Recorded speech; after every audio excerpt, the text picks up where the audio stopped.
Utah Congressman Chris Stewart and the Hill columnist Kristin Tate. Great to have both of you with us tonight.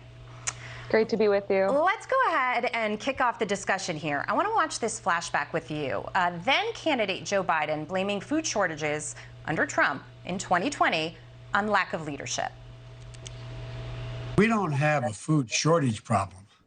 We have a leadership problem. We have plenty of food. It's being plowed under. You're euthanizing cattle and pigs. They're out there making sure that they're pouring thousands of gallons of milk under the ground. It's not a food shortage, it's a lack of leadership. I'd harness the restaurant industry to help get food to those who need it and help get millions of laid off workers back to work and the job. That's what the chef's doing. This is not rocket science, it's leadership. Lack of leadership, Kristin. When I see that, I think to myself, hello, pot. Have you met the kettle? Exactly. I mean, Joe Biden should be ashamed with how he's handling our economy. Inflation has hit a 30-year high. Nearly everything, including cars, food, appliances, furniture, is way up in price.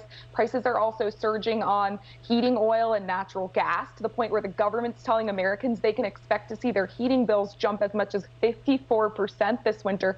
And then at the same time, we're dealing with those labor shortages and supply chain issues that you mentioned earlier. So as Christmas comes along, people are going to be seeing more bare shelves. And if people respond to that by panic buying, it will all become worse.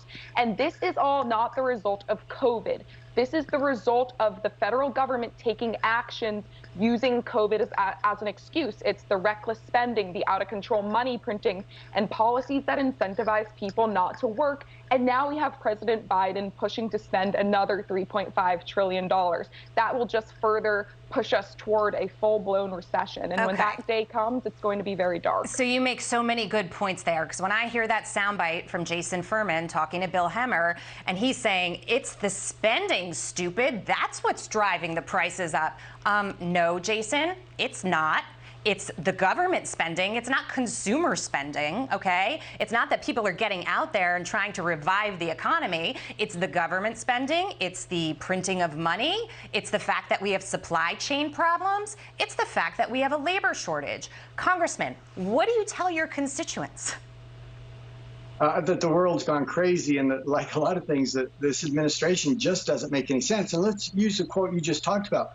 If he thinks the problem is that people are spending too much money, does he therefore want consumers to quit spending? And he thinks that's the answer to this problem?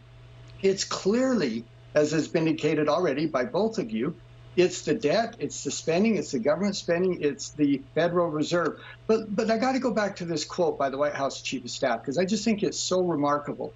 Look, if you're making $1 million a year and you're worried about the price of your Tesla going up, that's one problem. And they can say, well, that's not a big deal.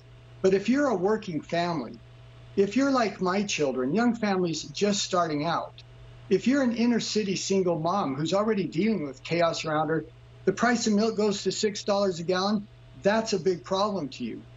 Yeah. Gasoline goes for $4 or $5 a gallon, that's a big deal. And it's a big deal if it's going to cost you, as Kristin said, 54% more to heat your home. And it's just so tone deaf for this administration to pretend that, well, the problem is people are spending too much money and it's sure going to impact the rich people. Isn't that sad?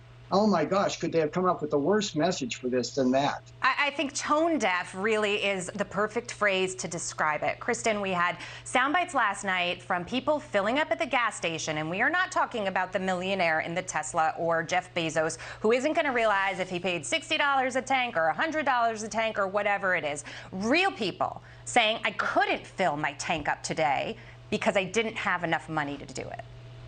Right. It's really sad what's happening, and unfortunately, it will probably get worse.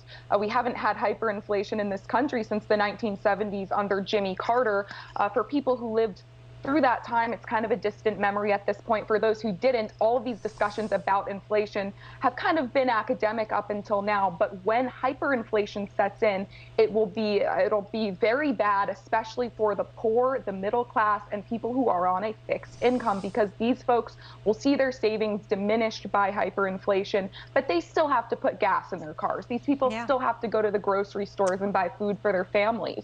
So it's always the poor, the middle class, and those people people on fixed incomes that get hurt most by this inflation. Yeah, final point, Congressman, I wish Jason Furman was here and we could school him a little bit on economics as well, because we're seeing the cost of goods soar right now and wages are not going up. So people are feeling the pinch here. I mean, they're moving up a little bit, but not in lockstep with the inflation that we're feeling. And that's when people start to notice it, because the money doesn't stick to their bones.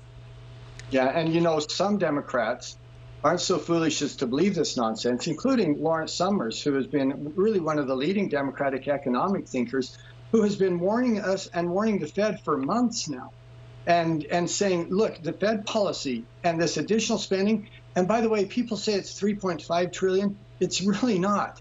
It's really on the order of 5.4 trillion on the reconciliation package, in addition to the 1.2 trillion on the other infrastructure bill, in addition to an additional 2.3 trillion that they just expect to spend on the normal federal budget, in addition to trillions and trillions that they've spent already on COVID relief. Right. It adds up to between 16 and 18 trillion dollars. And I'll point out, we were seeing the light at the end of the tunnel when we spent more on COVID relief, essentially, that we really didn't need. And that's really what started the labor shortage, because everybody said, I'm going to take the summer off. I've got these benefits. I don't need to go to work. And it's hard to get those people back to fill the 11 million jobs out there. Thank you both so much for coming on tonight. Thank you, Jackie. All right, still to